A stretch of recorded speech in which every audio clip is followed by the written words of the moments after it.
അഹങ്കാരികൾക്ക് ഗുരുവായൂരപ്പൻ കൊടുക്കുന്ന ശിക്ഷ വളരെ വലുത് തന്നെയാണ്. ആ ശിക്ഷയ്ക്ക് എത്രത്തോളം കാഠിന്യമുണ്ടെന്ന് നമുക്ക് പറയാൻ സാധിക്കില്ല.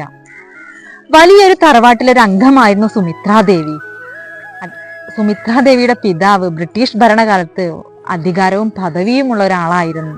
അതീവ സുന്ദരിയായിരുന്നു സുമിത്രാദേവി. എല്ലാ ഗുരുവായൂർ നിവാസികളെ പോലെ അവരും ഗുരുവായൂർ ക്ഷേത്രത്തിൽ തൊഴാൻ പോയിരുന്നു. എല്ലാ സപ്താഹ യജ്ഞങ്ങളിലും പങ്കെടുത്തിരുന്നു. അങ്ങനെ ഒരു സപ്താഹ യജ്ഞത്തിൽ ഒരു ബ്രാഹ്മണ യുവാവ് സുമിത്രാദേവിയുടെ ഈ സൗന്ദര്യം കണ്ടിട്ട് വിവാഹ അഭ്യർത്ഥന നടത്തുകയാണ്. അപ്പൊ അഹങ്കാരം തോന്നിയ സുമിത്രാദേവി, താൻ ഇത്രയും വലിയൊരു തറവാട്ടിലെ അംഗമാണ്, പിതാവാണെങ്കിൽ വലിയൊരു ഉദ്യോഗസ്ഥനാണ്, എന്നിട്ടും ഈ ഒരു ബ്രാഹ്മണ യുവാവ് തന്നോട് വിവാഹ അഭ്യർത്ഥന നടത്തിയില്ലേ, ഈ അഹങ്കാരം പുറത്തു കാണിക്കാതെ ചിരിച്ചുകൊണ്ട് ഈ ബ്രാഹ്മണനെ ഒന്ന് കളിയാക്കി വിടണമെന്ന് വിചാരിച്ച സുമിത്രാദേവി ആ ബ്രാഹ്മണ യുവാവിനെ തന്റെ ഇല്ലത്തേക്ക് ക്ഷണിച്ചു. പറഞ്ഞ ദിവസം തന്നെ ആ ബ്രാഹ്മണ യുവാവ് ഇല്ലത്തെത്തി.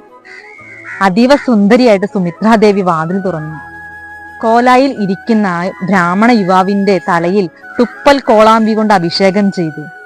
ബ്രാഹ്മണ യുവാവ് പെട്ടെന്ന് "എന്റെ ഗുരുവായൂരപ്പ" എന്ന് വിളിച്ചുപോയി. ആ സുമിത്രാദേവിയോട് ക്ഷമയും ചോദിച്ചുകൊണ്ട് ബ്രാഹ്മണ യുവാവ് പോയി. ആ വിളിച്ച വിളി ഗുരുവായൂരപ്പൻ അങ്ങ് കേട്ടു. ആ ബ്രാഹ്മണ യുവാവ് വിളിച്ചല്ലോ, "എന്റെ ഗുരുവായൂരപ്പൻ" എന്നൊരു വിളി വിളിച്ചല്ലോ, ആ വിളി അങ്ങ് ഗുരുവായൂരപ്പൻ കേട്ടു. അതീവ സുന്ദരിയായിരുന്ന സുമിത്രാദേവിക്ക് ഒരുപാട് ആലോചനകൾ വന്നെങ്കിൽ കൂടെ ഒന്നും തന്നെ നടന്നില്ല. യൗവനത്തിൽ തന്നെ രക്താർബുദം സംഭവിച്ച സുമിത്രാദേവിക്ക് ആഗ്രഹങ്ങളും മോഹങ്ങളും എല്ലാം അസ്തമിച്ചു. വാർദ്ധക്യത്തിൽ അനാഥാവുകയും ചെയ്തു. പിന്നീട് ശിഷ്ടകാലം ഗുരുവായൂരപ്പനെ പൂജിച്ചുകൊണ്ട് ഗുരുവായൂർ നടയിൽ കഴിച്ചു കൂട്ടി.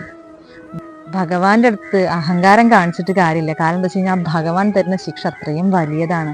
ആ ബ്രാഹ്മണ യുവാവ് ആ തുപ്പൽ കോളാമ്പി കൊണ്ട് തന്നെ ആക്ഷേപിച്ചപ്പോൾ "എന്റെ ഗുരുവായൂരപ്പ" എന്നൊരു വിളി വിളിച്ചില്ലേ, ആ ഭഗവാൻ കേൾക്കാതിരിക്കുവോ? അതിനൊരു ശിക്ഷയായിട്ട് കൊടുത്തതാണ് സുമിത്രാദേവിക്ക് ആ ജീവിതം മുഴുവൻ നരകിച്ച് തീർക്കാനായിട്ട്.